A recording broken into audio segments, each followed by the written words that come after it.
Now, first off, let me start by saying this. I understand that for those who've been following me, it seems as though I'm not giving Anthony Joshua his credit. Now, I respect him as a fighter. You know, for him to get to 18-0 with 18 KOs and to be in a champion, IBF champion, on his way to be a unified champion, you know, at what is he, 27 years old?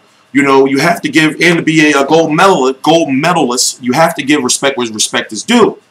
But however, why do you think this fight is being so heavily publicized? Why you think it's being so heavily marketed? Why do you think that they're fighting in front of 90,000 at Wembley? Why do you think that this fight is being shown all over the world?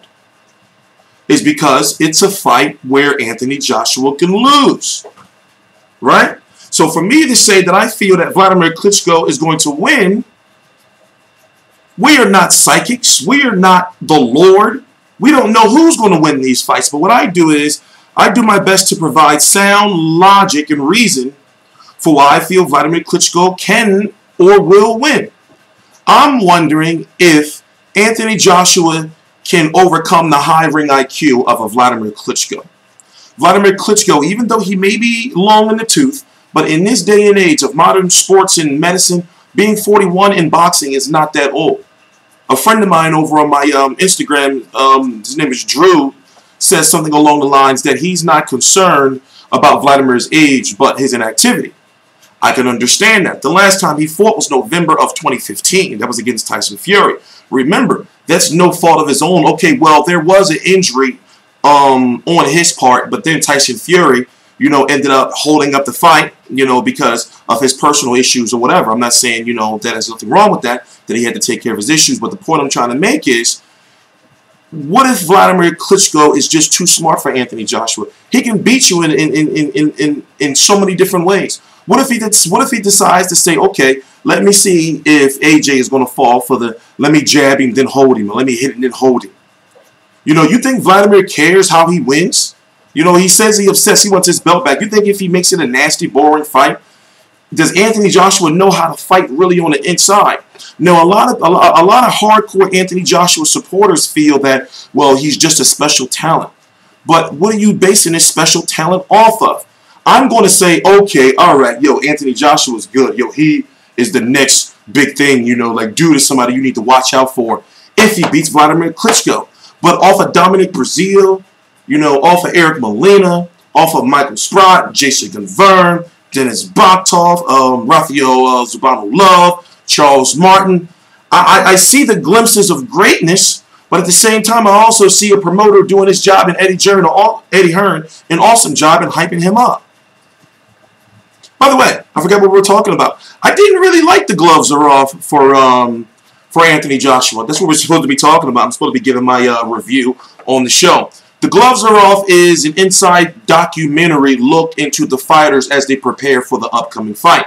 So they did it differently than I've noticed they've done it in the past, where, by the way, it's only you can only watch it, you know, over in the UK unless you catch it on YouTube. It's put together by Sky Sports.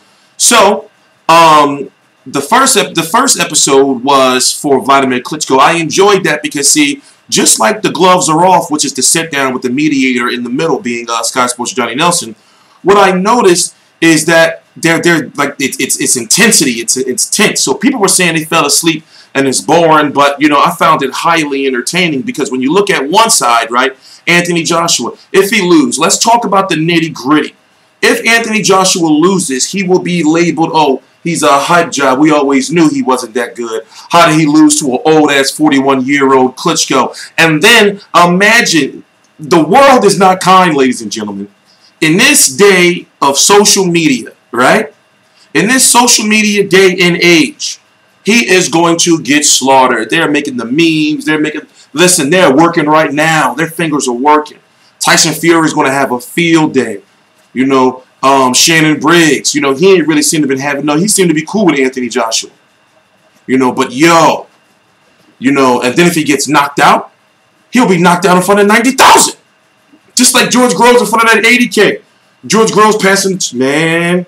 But however, if Klitschko if Klitschko loses, they're going to say, well, you know, Klitschko's old. You know, he should have been retired.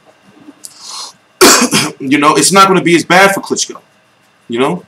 So that's why I like the gloves are off, because you have both fighters who Klitschko knows that even though he may not want to retire, he's saying he wants to fight until he's 50. Even if he loses, he knows that fans and people are going to be saying like, yo, you're done. You know? And then it's going to take him a nice little while at 41 years old to build himself back up to be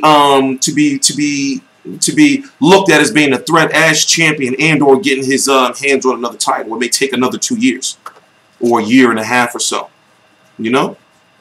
So if Klitschko loses, he's not going to be looked at as like one of the top heavyweights no more, because right now, in my opinion, the top heavyweights right now is still Klitschko, you know, Tyson Fury, even though he's fat as fuck right now, Anthony Joshua. I feel as far as the champions are concerned, that Joseph Parker may be the weakest. But as far as the top, you know, echelon heavyweights, Klitschko will fall a level below. Right now, I still consider him to be like the #1 heavyweight. I'm sorry. You know, and if Tyson Fury was fighting, he would be the #1. That's just my opinion. You know, as I said earlier, Klitschko has so many different ways to beat you, man. You know, can Anthony Joshua match that ring IQ? Also, this is going to be a chess match because both of these fighters don't do a lot of moving. So it's going to be the battle of the hands and the defense up top. You know, Klitschko don't throw no body shots. Also, who is the harder puncher? And who's going to be able to get off first? And also, like as I said, when it goes to the ring IQ, what if Wladimir baits him into some shit? Remember, you have a teacher going up against a student to a certain extent. This is supposed to be somewhat of a passing of the torch. From my understanding, Wladimir Klitschko is the underdog, correct? You know?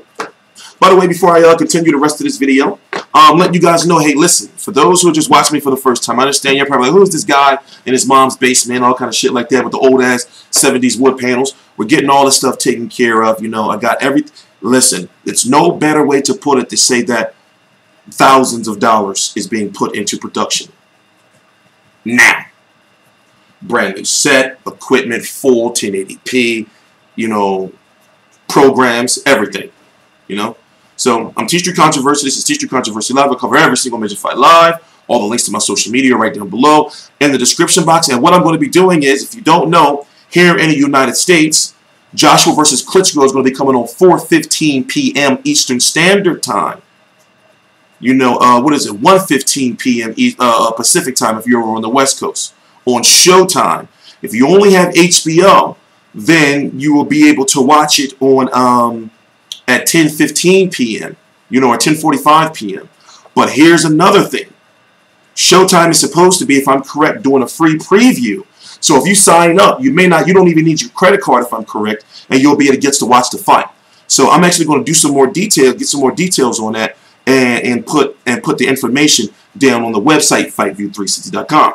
But going back to the fight, I'm going to be doing a post-fight video on the fight, of course, moment after it's over, and then we're going to do a live stream talking about what's next. Deontay Wilder is supposed to be in attendance. You have WBO champion Joseph Parker, who's supposed to be taking on Razvan Kujanu on May the 6th because Huey Fury dropped out. You know, that's a potential unification. You have Shannon Briggs, who's finally getting his shot, taking on Fresno Quindo on June the 3rd. What else? What other belts are we missing? If you don't know, Joshua versus Klitschko is going to be for the IBF and WBA Super World. The WBA has made, you know, some type of special belt for it. But not the Super World belt, but like a special variation of this. It is the Super World title. It is going to be the recognized WBA title as far as heavyweights, but they did some different shit with it. It's the best way to put it. So Deontay Wilder and Anthony Joshua, if Anthony Joshua wins, are somewhat contractually obligated to fight per Anthony Joshua's Showtime agreement. I was just at Berto versus Porter, and the Showtime the head of Showtime Sports was just talking about that. You know, so we could see, if Anthony Joshua wins, we could see Wilder versus Joshua here in the States, maybe in Vegas, like, you know, sometime this year. You have Wilder, who was ordered to fight Bermane Stiverne, so he needs to get a unification like soon, ASAP, to get out of that Bermane Stiverne rematch, which nobody really wants to see. And why take that chance of possibly losing to Bermane Stiverne? So as I said, man, listen, I'm going with Klitschko. I understand people say I'm not giving Anthony Joshua enough credit, but, you know, we're just going to have to see, man. I'm T Street Controversy. This is T Street Controversy Live. I cover every single major fight live. Please subscribe.